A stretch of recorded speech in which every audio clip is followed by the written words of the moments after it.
어떤 내용들 기억은 나? 수하? 집합에 대해서 집합이 뭐였고 뭐 그런 것들 얘기했던 거? 거의 나는 거의 다? 그럼 됐어. 그러면 그거만 갖고서 오늘은 이제 처음부터 시작을 할 거니까 자 보세요. 오늘은 첫 번째 일단 여기서부터 시작이야. 우리가 이제 앞에서 집합이 뭐다라는 걸 배웠지. 그랬을 때 이제 그 집합이라고 부르는 녀석의 연산 기호에 대한 얘기를 배울 거야. 오늘의 주요 포커스는 이거야. 집합을 가지고 연산한다. 우리가 일반적으로 생각하는 연산은 사칙 연산, 더하기 빼기 곱하기 나누기를 얘기했던 거지. 근데 이번에는 집합들 자체를 가지고 연산한대. 집합들을 가지고 더하고 빼고 곱하고 나누고가 아니라 집합을 가지고 연산할 수 있는 특별한 연산법 두 가지에 대한 얘기를 먼저 배울 거라는 얘기야. 확인됩니까? 좀 더 폭넓게 얘기를 하면 네 가지가 될 텐데 일단은 기본 베이스 두 가지를 가지고 간다고 생각을 하자고요. 자, 첫 번째 우리가 해야 되는 건 쉽게 얘기하면 그냥 합치는 거야. 합쳐라고 그냥 얘기를 해보자고요. 첫 번째는 합쳐. 그 다음 두 번째는요. 공통 부분을 찾아라 라는 부분으로 해서 그냥 공통 부분이라는 이름을 붙이자. 이렇게 크게 두 가지 연산 방법을 가지고 있다라고 생각하시면 됩니다. 그럼 쉽게 생각해보자. 합쳐. 무슨 얘기일까? 집합과 집합을? 합친다. 맞아요. 집합과 집합을 즉 집합끼리 하나로 만든다? 집합을 합쳐서 하나로 만든다 라고 그냥 생각을 하면 되겠죠. 그러면 공통 부분이다라는 얘기는? 그렇지. 겹치는 부분 찾아라. 집합에서 겹치는 부분을 찾아라. 이렇게 두 가지 요소만을 가지고 간다는 얘기야. 그러면 생각을 해봐. 합치는 거랑 겹치는 부분을 찾는 거. 글자로 막 나열을 하는 것보다 그림을 보면서 합치거나 공통된 걸 찾는 게 훨씬 더 쉽겠지. 왜? 우리 부등식 때 생각해봐. 연립부등식을 만든다라고 생각하는 거야. 그러면 부등호를 사용한 부등식 자체를 막 합치면 조금 부등호의 방향이나 숫자에 대해서 생각을 하고 합치는 게 고민이 될 수 있겠지만 수직선을 그려놓고 보면은 합치는 거랑 공통부분 찾는 거 그냥 눈으로 보고 이거네 바로바로 찾아지겠지. 그래서 우리는 이 집합의 연산이라는 부분은 결국에 뭘 이용해서 하게 될 거냐, 그냥 쉽게 벤 다이어그램을 사용해서 하게 될 것이다 라는 것만 정확하게 기억하고 계시면 됩니다. 확인됩니까? 즉 앞으로는 벤 다이어그램을 이용해서 집합의 연산을 진행하게 될 것이다. 물론 조금 더 숙련도가 높아진다라면 그땐 벤 다이어그램을 그리지 않아도 되겠죠. 확인되죠? 자, 그랬을 때 이 합친다라는 이 연산은 지금부터 우리는 합집합이라는 이름으로 부르게 될 겁니다. 합집합이라고 부르게 될 것이고요. 기호로 표현을 하게 되면 전체를 다 합친다라는 의미로 이렇게 생긴 기호를 쓰게 될 거예요. 확인됐나요? 자, 그러면 공통 부분을 찾는 거는 교집합이라는 용어로 사용을 하게 될 거고요. 이제 우리는 기호로서 이렇게 생긴 기호를 쓰게 될 거다라고 생각을 하시면 됩니다. 여기까지 확인되십니까? 자, 그러면 이제 여기에 추가적으로 우리가 하나를 더 기억해야 될 거는 합집합 기호를 이렇게 쓴다라고 그랬지? 이거는 전체를 합치는 거지? 근데 기본적인 집합의 연산은 합쳐와 공통 부분을 찾는 거 두 개밖에 없어. 기본적인 연산에서는. 그렇기 때문에 이 합친다라는 거를 부정한다 라고 한다라면 그때는 바로 뭐가 될 것이냐? 교집합이 된다라는 것만 기억하시면 돼요. 둘 중에 하나의 연산을 따라갈 건데 얘가 아니면 이거라는 거지. 그럼 반대로 얘가 아니면 위에 거라는 얘기가 되겠죠. 그래서 우리는 교집합 기호라는 녀석의 부정을 진행하게 되면은 그때는 합집합이 된다라고 해서 추가적으로 이 내용까지만 기억해 주시면 돼요. 여기까지 이해됩니까? 안 됩니까? 어려워? 안 어렵지? 자, 그럼 이제 세 번째. 우리가 이제 표기하는 방법에 대한 얘기를 한번 해보자고요. 지금까지 얘기한 두 가지 교의 표기법. 자, 내가 이렇게 한번 써볼 거예요. 어떻게 써볼 거냐면 A 기호 쓰고 B 이렇게 썼어요. 기호 무슨 기호지? 합집합 기호. 그럼 우리는 얘를 읽을 때 어떻게 읽게 될 거냐면요. 그냥 A 합집합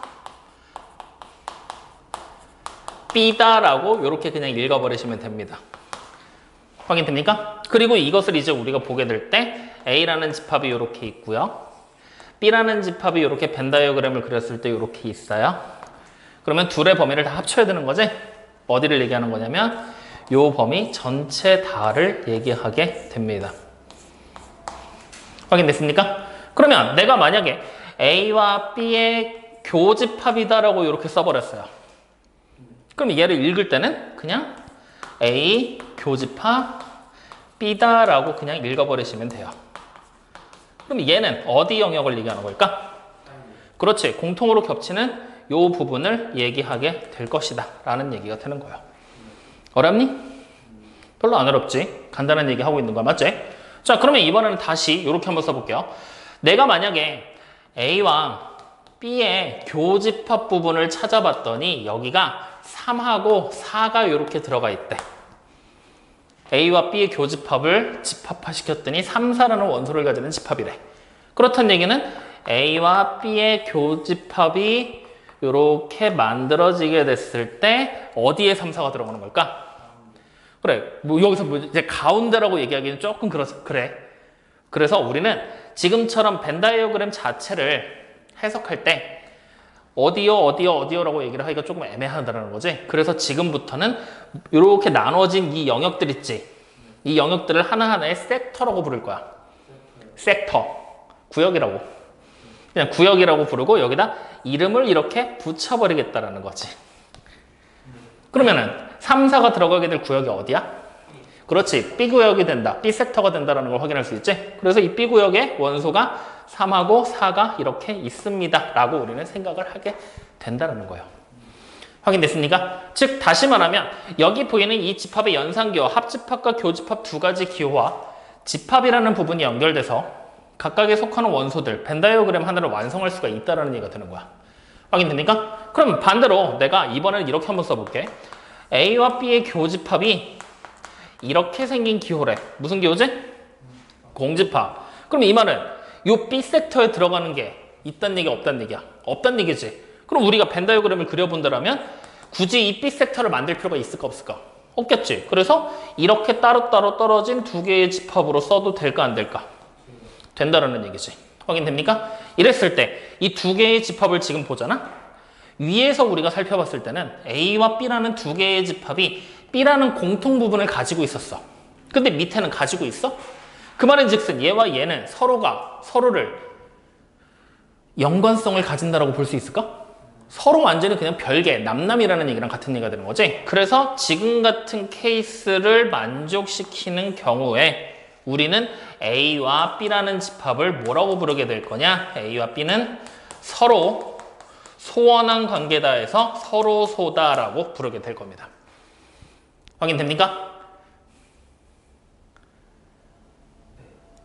여기서 말하는 이 서로소라는 단어를 우리가 지금이 아닌 예전에 한번 본 적이 있어. 언제 봤지? 중학교 1학년 때? 무슨 용어를 할 때 서로소를 봤지? 소인수분해 할 때. 최대 공약수가 1이 있는 두 수 사이의 관계를 서로소다 라고 얘기를 했었어. 맞아? 맞아. 그때 말했던 서로소랑 같은 단어를 쓰고 있지만 뜻이 조금 달라지는 거야. 확인돼요? 그럼 집합 안에서 서로소는 결국에 뭐란 얘기야? 두 집합 사이에 교집합이 공집합일 때가 바로 서로소다. 확인됩니까? 그래서 우리는 기본적인 집합의 연산이라는 거를 합집합과 교집합 두 가지 기호가 존재한다라고 얘기를 했고 그걸 벤 다이어그램에 표기하는 걸로 얘기를 해봤고 그 외에 그거와 관련된 특수한 케이스를 뽑아서 A와 B가 교집합이 공집합일 때를 서로소라고 부른다라고 얘기를 했다는 거죠. 확인됩니까? 자, 그러면 이번에는 이렇게 한번 써볼게. A와 B의 교집합이 A야. 확인? 일단 이렇게 생긴 게 하나 있어. and A와 B의 합집합이 A야. 그럼 이 관계를 만족한다. 어떤 벤 다이어그램이 그려질 것 같아? 일단 위에 거를 만족하는 벤 다이어그램이 하나 나오겠지. 밑에 거를 만족하는 벤 다이어그램도 하나 더 나오겠지. 둘 사이가 AND로 묶여있지. 그럼 뭐야? 얘를 만족하는 모든 경우들과 얘를 만족하는 모든 경우들 중에 공통인 애를 찾아줘라라는 얘기랑 같은 얘기가 되겠지. 그럼 일단 생각하자. A, B의 교집합이 A야. 벤 다이어그램 그리면 어떻게 되겠어? B가 이렇게 있고 이 안에 A가 이렇게 들어가는 경우가 있을 거야. 또는 그렇지. 두 번째는 A랑 B랑 같은 경우가 되겠지. 확인됩니까? 자, 그럼 이번에는 얘를 만족하는 경우를 찾을 거야. 합집합이 A야. 그럼 첫 번째 어떤 경우? A랑 B랑 같은 거. 그지? 그 다음 두 번째는? A가 큰 거예요. 그렇지. A가 더 큰 거. 이렇게. 확인됩니까? 이렇게 해서 이렇게 두 가지 케이스로 지금 나눠져 있는 거잖아. 그러면 얘에서도 만족이 돼야 되고 얘도 만족이 돼야 돼. 공통으로 겹치는 AND를 찾아내라 그랬잖아. 누가 되는 거야? 요게 되겠지. 확인됩니까? 즉 요렇게 되는 경우는 다시 말하면 무슨 얘기가 되는 거야? A랑 B랑 같은 집합이 된다는 얘기가 되겠지. 즉 다시 말하면 교집합이 A고 합집합도 똑같이 A야.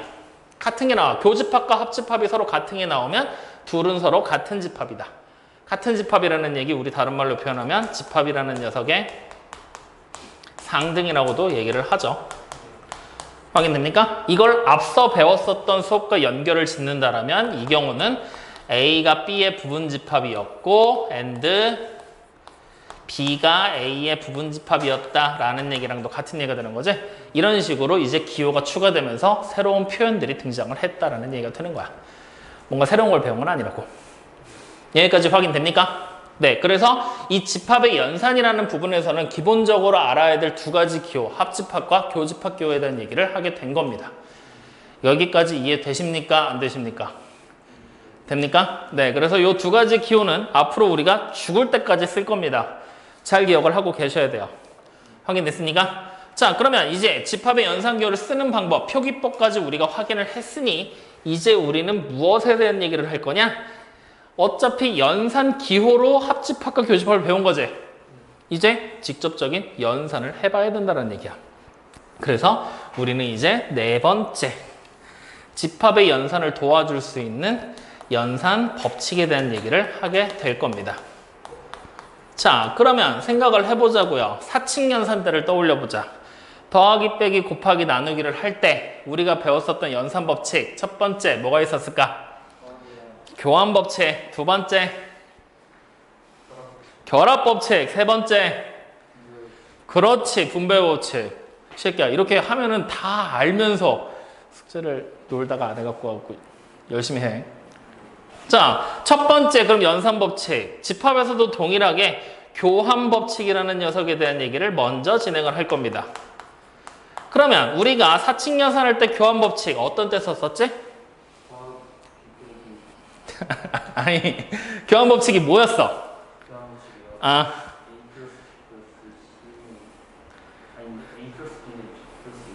그렇지. 서로 자리 바꾸는 거.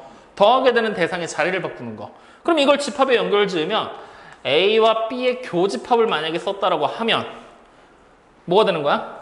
B와 A 사이의 교집합이라 이렇게 쓰는 게 교환 법칙이지? 그럼 이렇게 바꾸게 됐을 때 단순하게 생각해봐. A와 B의 공통부분, B와 A의 공통부분 같을까 다를까? 그래, 기본적인 교환 법칙은 당연히 성립이 된다는 얘기야. 그럼 다시 교집합만 되는 거냐 하고서 합집합도 한번 보자고. 이렇게. 같을까 다를까? 당연히 같겠죠. 왜? 범위 합칠 건데 A에다 B를 합치나 B에다 A를 합치나 어차피 같은 얘기잖아. 그래서 우리가 일반적인 연산법칙상 교환법칙은 반드시 성립이 된다. 그러니 편안하게 내 맘대로 순서 바꿔서도 되겠구나 라고 생각하시면 된다는 얘기입니다. 확인됐습니까? 자, 그럼 두 번째. 이번엔 결합법칙입니다.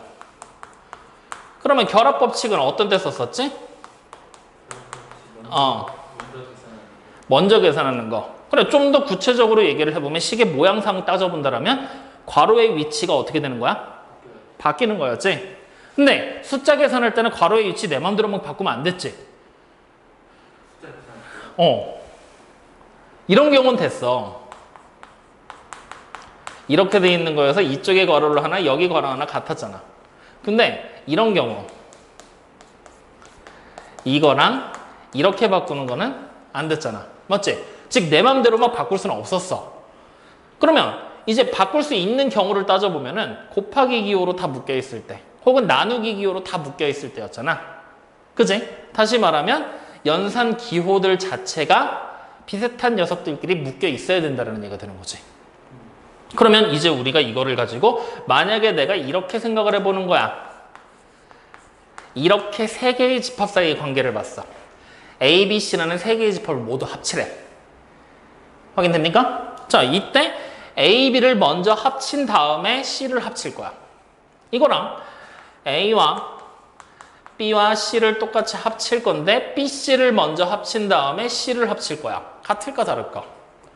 같겠죠. 어차피 합치는 건 다 똑같은 거니까. 자, 그럼 다시 A와 B의 공통 부분을 찾고 거기에 C의 공통 부분을 찾을 거야. 이거랑 B와 C의 공통 부분을 찾고 남은 거에 A의 공통 부분을 찾는 거야. 같을까 다를까? 같아? 그럼 얘까지 같잖아. 그치? 자, 지금 여기 보이는 게 뭐야? 괄호의 위치가 바뀌었지. 연산하는 순서가 바뀐 거잖아. 결합법칙이란 말이지. 근데 만약에 내가 이번엔 이렇게 써봤어. A와 B의 공통 부분을 찾고 거기다 C라는 집합을 합치래.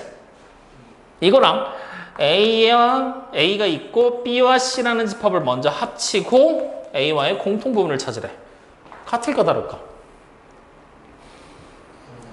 이제부터 머릿속에 어때? 뭔가 생각을 하고는 있는데 한 방에 확 떠오르지는 않지.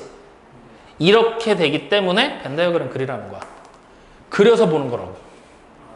그러면 얘부터 한번 볼까? 집합 3개의 관계를 가지니까 A, B, C라고 해서 이렇게 집합을 그려놨어. 확인되죠? 자, 여기다 그러면 A, B의 공통 부분 찾으래. 어디야? 여기요, 저기요 이런 얘기밖에 못하겠지?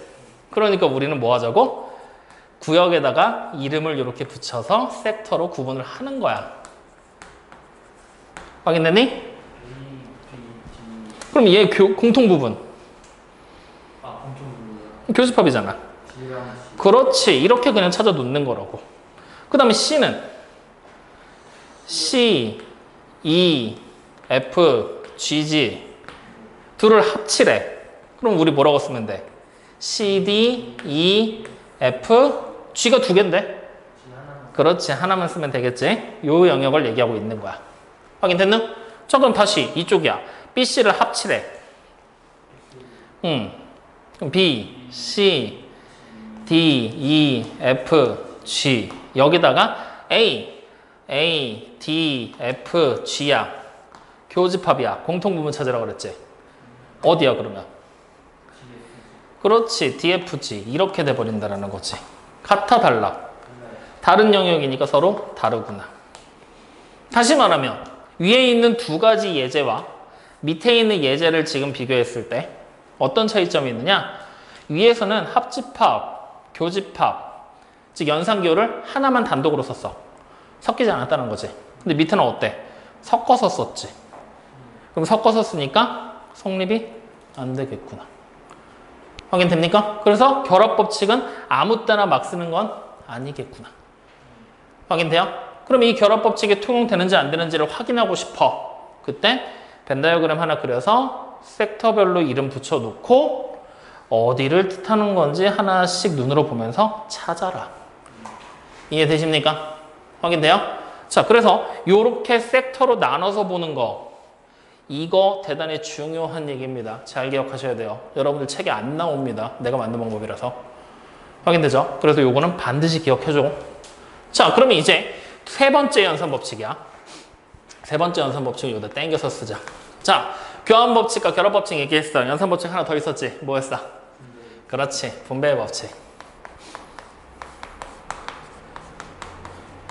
자, 그럼 분배의 법칙이라는 녀석은 이제 어떻게 되는 거냐면 괄호가 이렇게 있으면 괄호 안에다 하나씩 분배 넣는 거지. 괄호 밖에 있는 거를. 그래서 우리가 기본적으로 뭐 A 교집합, B와 C의 합집합이다. 이렇게 돼 있다라고 생각을 하면 누구를 분배해서 넣어야 돼? 여기 보이는 A와 교집합 기호를 한꺼번에 묶어서 얘를 같이 안쪽에 있는 집합에다가 분배해 준다라고 생각하시면 돼요. 확인돼요? 이 기호까지 같이야. 왜 기호까지 같이겠어? 숫자를 가지고 분배 법칙할 때 생각해봐. 3 곱하기로 돼 있으면 곱하기 기호까지 같이 해서 안에다 집어넣잖아. 그러니까 무조건 같이야. 알겠죠? 그러면 요거 우리 어떻게 써죠? A와 B의 교집합 그리고 A와 C의 교집합 그리고 가운데 여기 합집합 기호 하나 있었지? 이 가운데 기호를 그대로 가운데로 가지고 오는 거야. 이렇게. 확인돼요? 자, 그러면 이번에 현이 네가 해봐. 이번엔 이렇게 써줄게. A의 합집합 어떻게 해야 될까? 분배 법칙 쓰면. 불러봐.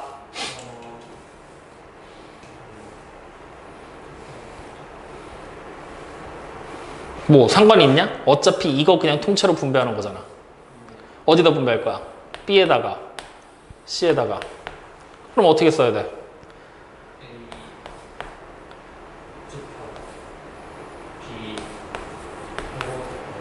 그 다음에 A 합집합 C하고 둘 사이가 그래 여기 교집합 기호 있으니까 이렇게 그냥 분배되는 거야. 알겠어? 믿어도 돼? 이해 안 되는 거, 궁금한 거, 하고 싶은 말.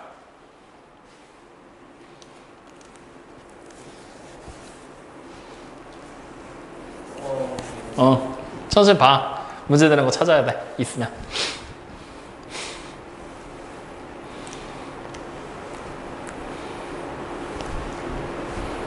아, 이걸 했을 때 이거 상으로 되는지 안 되는지?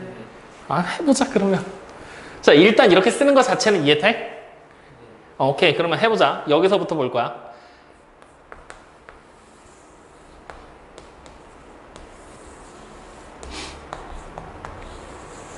자, 이 섹터의 영역에 이름 붙이는 거 있지? 그건 네 맘대로 붙여도 돼. 나는 주로 어떤 식으로 붙이냐면 여기 순수하게 각각의 영역에 들어가 있는 애들 있지. 교집합 부분 없는데 여기다 그냥 A, B, C로 순서를 돌리고 그냥 반시계 방향으로 이렇게 그냥 써버리거든?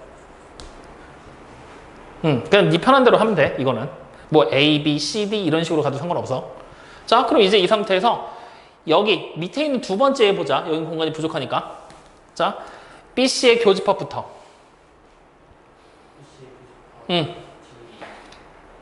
D라고? 그렇지. E랑 G. 자, 그 다음에 A는 D, F, G. 그럼 둘 사이에 뭐야? 합집합이지. 그럼 이제 영역이 뭐가 돼? A, D, E, F, G. 이 영역을 뜻하는 거고. 자, A, B 합집합. A, B, D, E, F, G. A, C 합집합. E, F, G. D도 있다. 확인돼요? 자, 이제 둘 사이에 공통부분 찾는 거지? 누구부터? A, D, E, F, G지. 어때? 같죠? 그러니까 지금처럼 하나씩 분배해서 넘겨줘도 된다. 확인돼요? 그래서 이 분배되게 될 때는 항상 뒤에 있는 집합 연산기호 요거 있지? 연산기호들 같이 분배돼서 넘어간다는 거. 여기까지 좀 확인됐나요?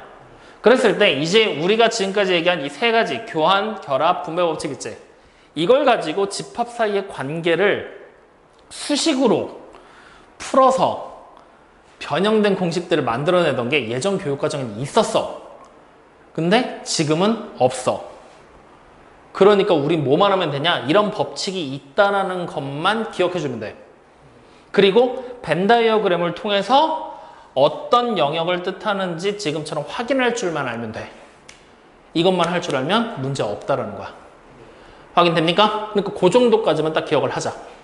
여기까지 이해됩니까? 안 됩니까?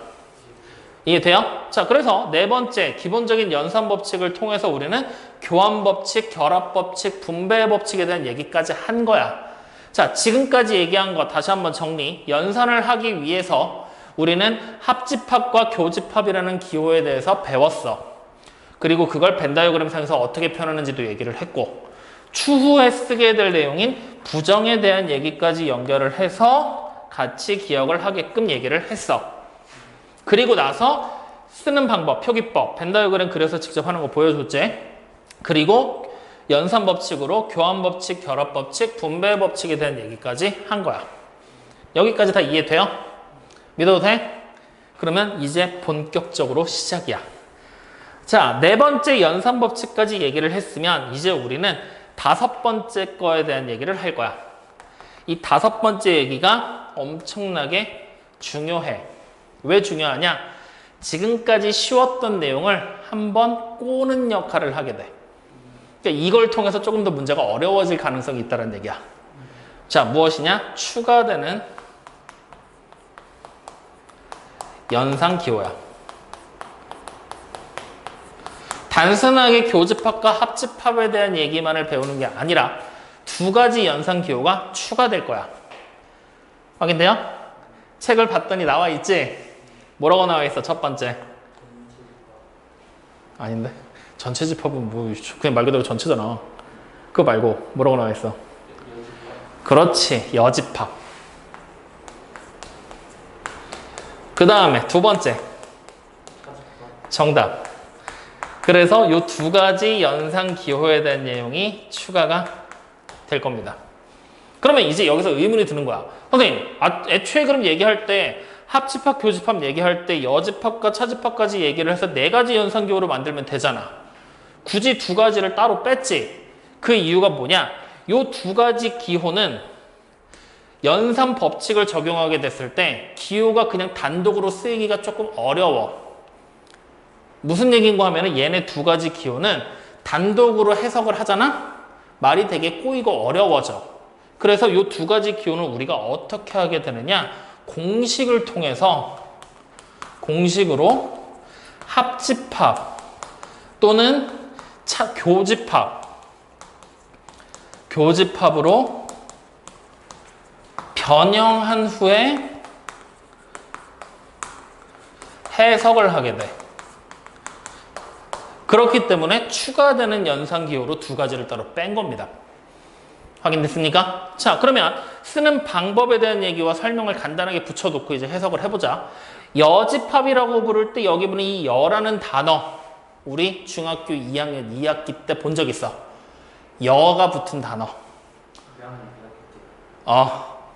단원을 좀 더 좁히면 확률 단원과 경우의 수 단원에서 어떤 이름으로 불렀을까? 여라는 단어.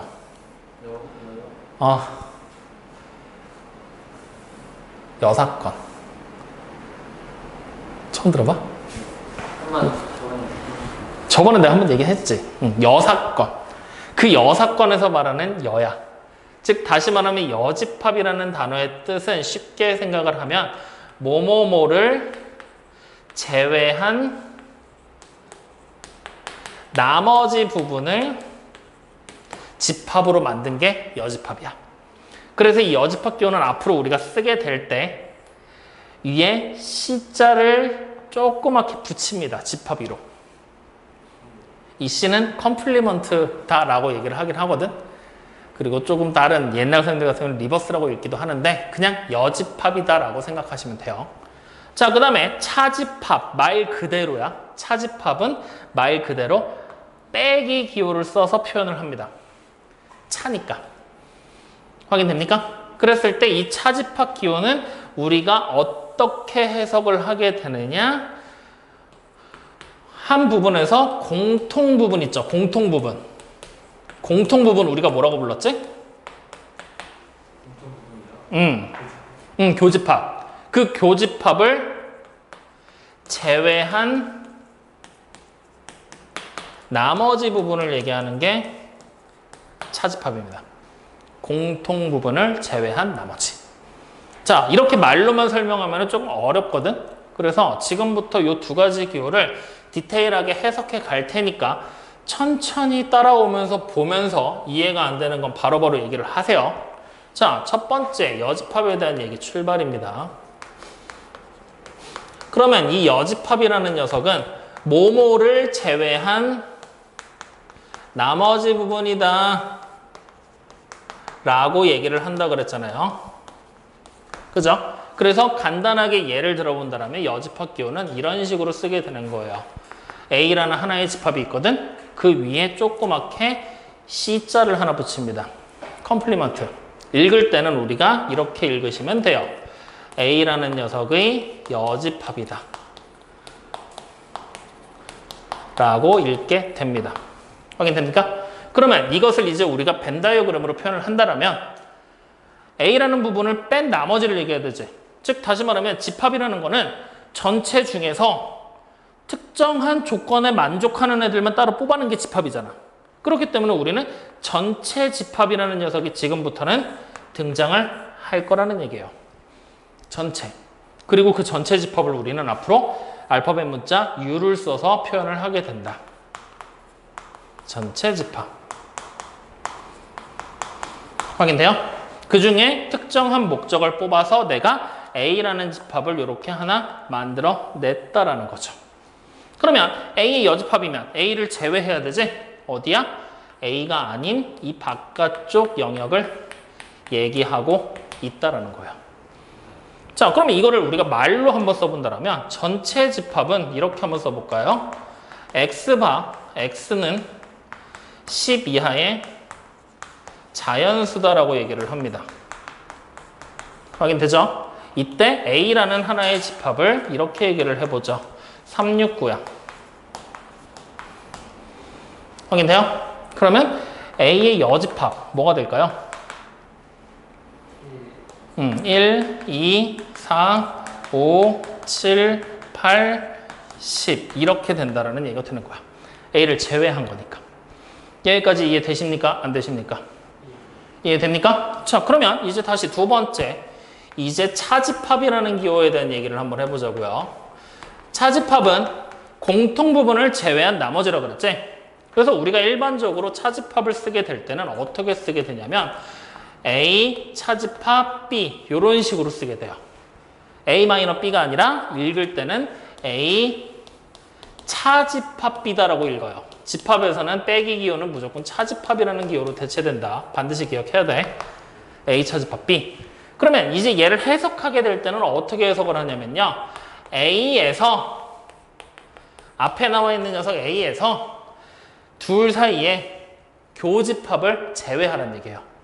그러면 A와 B의 교집합을 제외한 나머지가 되겠죠. 응? 그렇지. A에서. 앞에 있는 A에서. 그럼 이걸 벤 다이어그램으로 표현을 하면 A가 있고 B가 이렇게 있죠. 원래 있던 A에서, A라는 집합에서 교집합 부분을 제외시켰어. 그럼 누가 남아? 섹터로 구분해볼까? A, B, C 섹터가 이렇게 있으면 원래 있던 A는 A, B 섹터를 얘기하고 있지? 교집합은 B 섹터를 얘기하고 있지? 제외시키래. 그럼 누가 남아? 그렇지. 여기 부분이 남는다라는 거죠. 그러면 이 A 섹터는 다른 말로 한글로 표현을 해보면 A라는 집합에만 속하는 구역이지. A라는 집합에만 속하지. 그래서 내가 이거를 문제 풀다 보면은 중간중간에 이 부분을 그냥 순수 A다라고도 가끔 얘기를 하게 될 거예요. 확인됩니까? 그러면 마찬가지로 이 C 영역은 뭐라고 얘기를 하게 될까? 그렇죠. 그런 식으로도 표현하는 게 가능하다. 일부 선생님들 중엔 이렇게도 표현을 한다. 라는 거를 같이 기억을 해 주십시오. 그래서 이 두 가지 여집합과 차집합이라는 기호에 대해서 기본적인 내용만 지금 얘기를 해본 거야. 이해돼요? 어렵지 않아? 괜찮아? 나 믿어도 되는 거지? 확실한 거지? 오케이. 그러면 이 여집합과 차집합이라는 기호에 조금 더 폭넓은 얘기를 해보자고. 이것만 가지고 얘기를 하면 사실 헷갈릴 거 없잖아. 어려운 것도 없고, 맞지? 근데 이제부터 시작이라는 거야. 자, 이제 세 번째. 혼합을 한다라고 생각을 해보자고요. 섞어보자는 거죠. 혼합, 섞어볼 거야. 자, 간단하게 한번 예를 들어볼까? 내가 A의 여집합이다라고 얘기를 해봤어. 그러면 전체 중에서 A를 제외하면 되지. 그러면 나 이거 이렇게 써도 되지 않냐? 전체에서 A를 차집합한 거라고 써도 되지 않니? 벤 다이어그램으로 볼까? 전체에서 전체와 A 사이의 교집합을 제외한 게 차집합이잖아. 그러면 전체와 A 사이 교집합 누구야? A. 그러니까 전체에서 그냥 A 제외하면은 바깥 부분 남는 거잖아. 그럼 걔가 A 여집합이야. 맞는 말 되는 거겠지? 이런 식으로 표현하는 게 가능해진다라는 거야. 확인됩니까? 즉 다시 말하면 여집합과 차집합 기호는 단독으로 그냥 써지게 되면 너무 쉬워. 그래서 여집합과 차집합이 서로가 서로에게 변형되는 형태들을 띠게 될 것이다. 그리고 그걸 우리는 해석해 내야 된다. 근데 만약에 이걸 전부 다 외우라고 하면 가지수가 너무 많아져. 그래서 우리는 어떻게 하느냐? 그려라. 그리고 섹터로 구분해 봐라. 그러면 누구나 찾을 수 있다. 확인돼요? 자, 그럼 이제 두 번째 이렇게 한번 써볼까? 내가 만약에 A라는 하나의 집합을 이렇게 하자. A라는 집합을 여집합했어. 아니야. 이거 말고 조금 더 그냥 가보자. 공집합 있어. 보이지? 여집합했어. 그럼 뭘까? 아무것도 없는 걸 제외하래. 그러면 아무것도 없다. 전체 집합. 확인됩니까? 그럼 여기서부터는 이제 조금 말이 좀 웃긴 거야. 아무것도 없는 거가 아니라는 얘기가 되는 거잖아. 즉 여기서 뭐뭐를 제외한다라고 얘기는 하긴 했지만 아무것도 없는 게 아니다라는 하나의 부정의 의미를 가져갈 수도 있다는 얘기지. 공집합이 아니다라는 의미에. 그래서 우리는 이 여집합 기호를 또 다른 말로써 이렇게도 표현을 해. 뭐냐? 부정의 의미를 갖고 있다. 여기서 말하는 부정은 not을 얘기하고 있는 거겠죠. 확인됩니까? 그래서 not의 의미로도 쓰일 수가 있다라는 얘기야. 선생님 그렇다면 이 여집합이라는 기호가 좀 더 디테일하게 살펴줄 필요가 있겠네요. 왜? 단순하게 뭐뭐를 제외한다라는 부분이 아니라 부정을 한다라는 의미를 대입하기 시작하면 그 부정으로 인해서 나오게 되는 각종 케이스들이 엄청나게 많이 발생하게 될 거니까. 그래서 그것을 따로 정리해서 하나의 공식으로 만들어냅니다. 뭘로 만드느냐? 드모르간이라는 사람이 밝혀내요. 그래서 드모르간의 법칙이라는 걸 따로 폭넓은 범위에서 정리를 하게 돼요. 이 드모르간의 법칙 반드시 기억을 해주셔야 됩니다. 확인되셨죠? 자, 그랬을 때 이 드모르간의 법칙은 다른 말로 표현을 하면 이렇게도 얘기를 해요. 그냥 여집합 기호의 성질을 따로 정리한 거다라고도 생각하셔도 됩니다. 자, 그래서 등장하는 첫 번째 드모르간의 법칙이 위에서 얘기했었던 혼합계산의 내용을 가져온다라는 거예요. 그래서 첫 번째는 우리가 A라는 하나의 기호 집합의 여집합을 해라. 그러면 결국 이건 전체 집합에서 A를 차집합한 거다. 그리고 두 번째, 공집합이 아닌 집합을 만들면 전체 집합이 될 것이고, 다시 전체 집합을 여집합하면 공집합이 될 것이다. 자, 그 다음 세 번째, 특정한 하나의 집합을 여집합했는데 이 녀석을 다시 여집합했더니 뭐가 되겠어? A가 되겠죠. A가 아니야. 근데 그게 아니야. 이렇게 생각하자. 현이가 아니야. 라는 명제가 하나 있어. 현이가 아니야. 근데 그게 아니야. 그럼 아닌 게 아닌 거잖아. 맞다는 얘기야? 아니라는 얘기야? 맞다는 얘기. 그러니까 원래대로 돌아오는 거지. 이해가 안 되지? 그러면 부정이라고 하는 거예요. 써놨잖아. 부정의 의미를 가진다고. 이거 완전 두 개로 나누는 거예요. 여집합 기호의 뜻이 두 가지로 나뉘냐고? 아니, 그냥 부정의 의미를 가진다라고 해석해도 되는 거잖아. A를 제외해. A가 아닌 거잖아. A가 아니면 여기잖아. 그러니까 뭐뭐를 제외한 나머지라는 여라는 단어의 뜻에서부터 시작을 했는데 따지고 봤더니 A가 아닌 나머지라고 생각해도 된다라는 거지. 그래서 부정의 의미를 가진다. 유사한 부정의 의미를 가질 거다라고 얘기를 하게 되고 그를 통해서 공식으로 정리한 게 드모로의 법칙이라는 거지. 이해돼요? 헷갈리면 얘기해. 이거는 확실하게 잡고 가야 돼.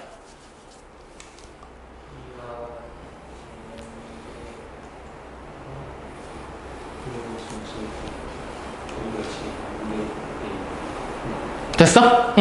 그러면 이제 여기까지 이해된 거지. 자, 여기까지 확인됐어. 그러면 이제 우리는 여기서 다시 네 번째. 이 네 번째는 지금 색깔이 다르지? 왜 다르게 썼냐면 니는 교과서에 나와 있는 드모로의 법칙은 이 네 번째 거 하나만을 얘기하거든. 자, 어떤 얘기를 하는 거냐면 A에서 차집합 B를 했어. 그러면 이거는 영역으로 따졌을 때 여기 그림에서 얘를 얘기하는 거지. 요 부분은 우리가 어떻게 찾게 되냐? 드모로간의 법칙을 사용하면 앞에 있던 A는 그냥 그대로 쓰고 차집합 기호를 교집합으로 바꾸고 뒤에 있는 B지, B를 부정하는 의미로 여집합으로 이렇게 바꾸면 같은 걸 나타내게 돼. 이걸 밝혀냈단 말이지. 확인돼요?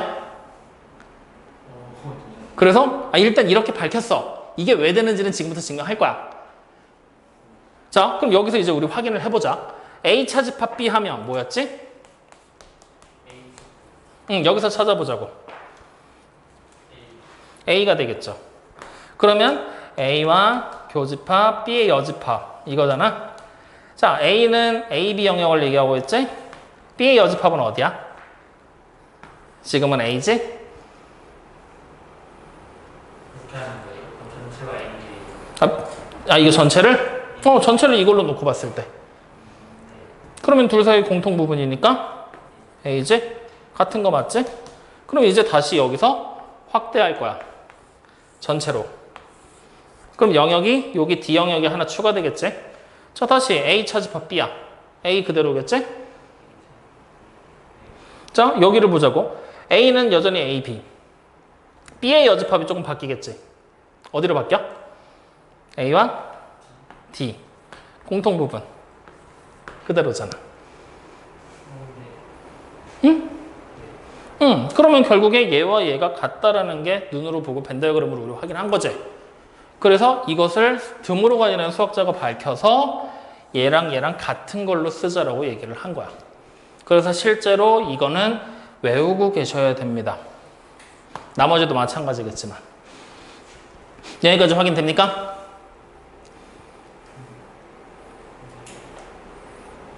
이따가 책에다 표시해 줄게요. 일단은 지금은 여기까지만 보면서 따라와. 여기까지 됐어요? 자, 그러면 이제 다섯 번째 또 다른 규칙에 대한 얘기를 해보자고요. 이번에는 어떻게 써볼 거냐? 내가 만약에 A와 교집합 B를 했을 때 이거를 통째로 여집합해 본 거야. 확인돼요? 그러면 이번에는 말로 해석을 해보자. A, B의 공통 부분이 아닌 거지. 다시 말하면 A, B의 공통 부분을 제외한 나머지를 얘기하는 거지. 그럼 얘를 우리는 어떻게 쓰게 될까? 전체 집합에서 차집합 A와 B의 공통 부분이다라고 해도 되겠니 안 되겠니? 되겠지. 말로 해석해봐. A, B의 공통 부분이 여집합 기호 아닌 거잖아. 그럼 A, B의 공통 부분이 아니란 얘기는 전체에서 공통 부분만 제외시키면 되는 거잖아.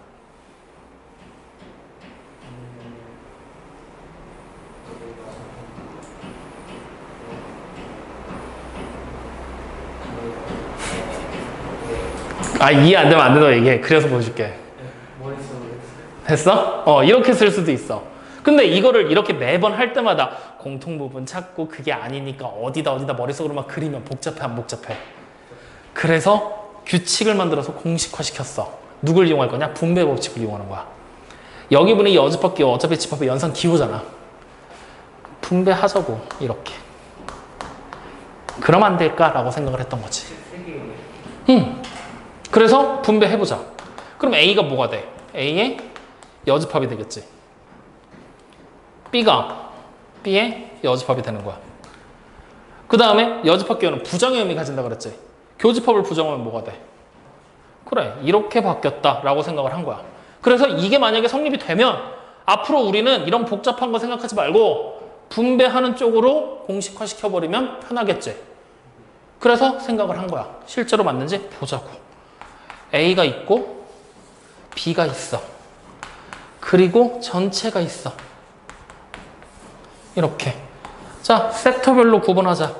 A, B, C, D 섹터야. 자, A, B 교집합부터 찾아라. C, C가 아닌 거잖아. 그래, A, B, D. 여기는 A, B, D 구간을 얘기하고 있는 거야. 확인되죠? 파란색으로 써자. A, B, D. LA. 자, 이번엔 여기로 가자. A가 아닌 거야. 어디야? BD. B가 아닌 거야. AD. 합치래. ABD. 같은 거 나와, 안 나와? 나오지. 그러니까 앞으로 우리는 얘를 보게 됐을 때 말로 해석해서 이런 복잡하게 가는 거 굳이 만들 필요 있다, 없다? 없다. 우리는 분배 법칙을 통해 이렇게 하나씩 분배되는 걸로 생각을 하자라는 거지. 확인됐습니까? 자, 그러면 이제 여기까지 딱 오고 나면은 이제 요것들 드모라는 법칙 선생님이 크게 5가지만 지금 얘기를 한 거거든? 이 5가지들이 이제 혼용되면서 막 마구잡이로 등장을 하게 되는 거야. 그럼 이제 그걸 가지고 생각을 해내야 된다는 거지. 자, 그러면 그걸 생각해내기 전에 우리는 한 가지만 더 얘기할 거거든. 이번 단원이랑은 조금 연결성이 좀 떨어지기는 하는데, 자, 한번 보자. 여집합 기호가 부정의 기호를 가질 거라고 그랬잖아. 그러면 내가 만약에 이렇게 써놨어. 무슨 뜻이지? A가 B에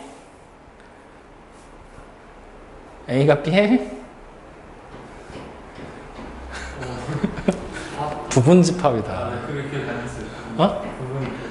부분집합이다. 그럼 내가 이거를 이렇게 만들 거야.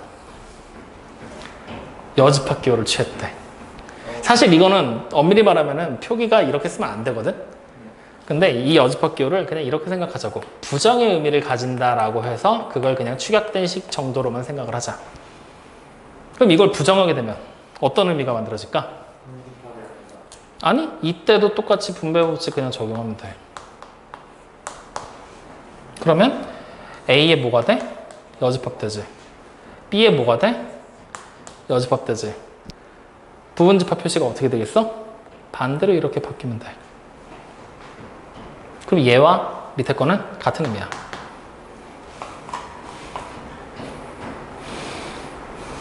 확인됩니까? 아니야, 됐어. 그럼 이건 하지 마. 이거는 명제 가서 하자. 이거는 명제 가서 하고 지금은 그냥 여기 있는 요 5가지까지만 기억하자. 여기까지는 괜찮아? 자, 그러면 이제 요것만 가지고서 딱 얘기를 한 게 우리가 하나씩 한번 봐봐. 30쪽 봐봐. 30쪽. 합집합과 교집합 기호에 대한 얘기 했지? 여기서 책에다 표시 좀 할 거거든? A와 B의 합집합은 해놓고 집합, 조건제시법으로 써놨지? 또는이라고 써져 있지, 또는 중간에. X가 A의 원소 또는 X가 B의 원소라고 돼 있는 그 또는에다 체크해놔. 합집합은 다른 말로 한글로 표현을 하면 또는이라고 해서 두 개의 집합 사이를 표현하기도 해. 즉 A 또는 B 이런 식으로. 그래서 또는이라는 단어가 중요해. 그럼 교집합은 밑에 보니까 뭐라고 써 있어? 그리고라고 돼 있지? 그래서 그리고도 표시해놔. 교집합을 말하는 또 다른 단어가 A 그리고 B 이렇게도 표현이 가능하다는 거야. 확인됐습니까? 자, 그 다음에 3번에 나와 있는 서로소는 아까 얘기했으니까 이거는 충분히 기억하리라고 보고요. 그 다음 개념 2번에 있는 집합의 연산 법칙의 교환, 결합, 분배 법칙 있지? 이거는 그냥 알고만 계세요. 지금에 와서는 약간 유명무실해졌으니까. 확인됐습니까? 자, 그럼 뒤로 넘어가서 34쪽까지 넘어오시면 됩니다. 여집합과 차집합에 대한 얘기 나오죠?